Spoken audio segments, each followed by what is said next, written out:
როდესაც მისვამენ ერთ მარტივ შეკითხვას, აი გურო, რატო არ გინდა ოფისში მუშაობა და რატო არ გინდა რომ ერთ ადგილას, ერთ სკამზე იჯდე მთელი ცხოვრება. აი ამას ვაჩვენებ ხოლმე, აი ამიტომ.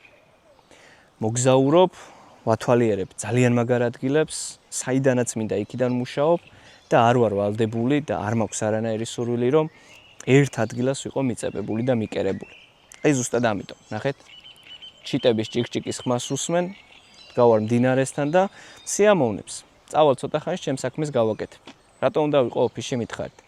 ხო და თუ შენც მსგავსად ხარ და შენც გინდა იმ მსგავსი ცხოვრება გქონდეს და უფრო მეტად თავისუფალი იყო, უნდა დაიწყო ფრილანსერობა. თუ არ იცი როგორ უნდა დაიწყო ფრილანსერობა, გადახედე ჩემს კონტენტს, გადახედე ჩემს ვიდეოებს და თუ დაგჭირდება უფრო მეტი დახმარება, გადმოდი ჩემთან LinkedIn-ზე, მომწერო დაინტერესებული ხარ ჩემი ერთთვიანი პროგრამით და ყველაფერს გაგიზიარებ. აბა წარმატებები.